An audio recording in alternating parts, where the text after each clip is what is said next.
इस वक्त की बड़ी खबर आपको बता दें, एमएम नरवणे इस वक्त सीधा लेह से संबोधन दे रहे हैं। आर्मी चीफ एमएम नरवणे को सुनिए। कल मैं लेह पहुंचने के बाद मैं अलग अलग जगह पर गया था और हर जगह पर मैंने ऑफिसर्स और जेसीओ से बात की और स्थिति का जायज़ा लिया।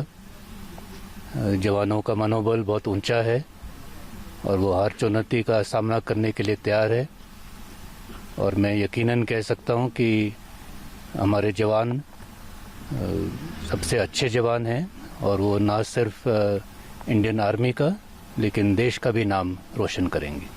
सर, अभी सिचुएशन जो है लद्दाख में जो चाइना बॉर्डर है उसमें सर अभी सिचुएशन कैसी है? अभी जो LAC के ऊपर जो स्थिति है वो थोड़ी नाजुक है, गंभीर है, लेकिन हम लगातार इसके बारे में सोच विचार कर रहे हैं और हमारी सुरक्षा के लिए हमने कुछ एहतियाती कदम उठाए थे और इससे हमें भरोसा है कि स्थिति कायम रहेगी और जो भी हमने कदम उठाए हैं वो हमने LAC के ऊपर उठाए हैं। सर, अभी हम कितना तैयार हैं चाइनीज़ आर्मी से डील करने के लिए? जैसे मैंने कहा कि जो भी हम हरकतें देख रहे थे उसको मद्देनज़र रखते हुए अपनी सुरक्षा के लिए हमने जो कदम उठाने थे वो हमने उठाए हैं और मुझे उम्मीद है कि जो हमने डिप्लॉयमेंट की है उससे हम अपनी सुरक्षा कायम रखेंगे। ओके सर, धन्यवाद।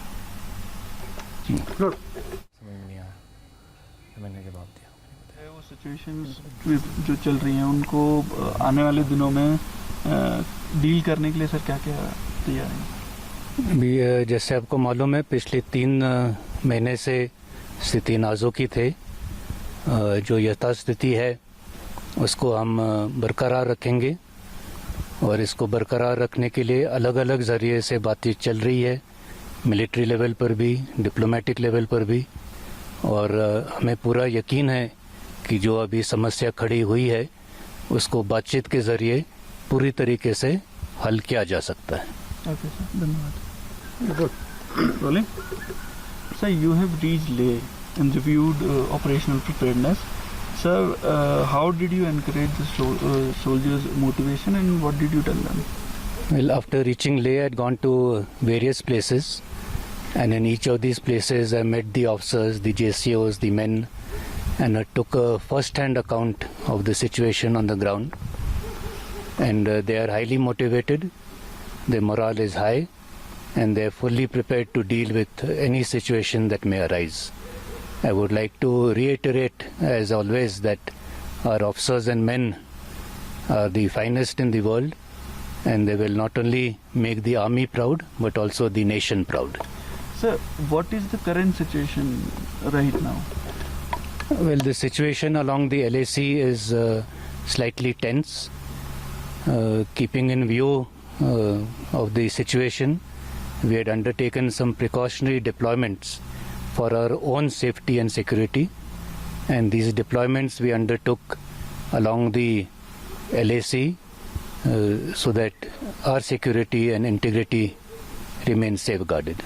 So what are the preparedness to deal with the situation with China in coming days? Well, as you know, for the last 2-3 months the situation has been a little tense, but we have continuously been engaging with China both at the military and the diplomatic level.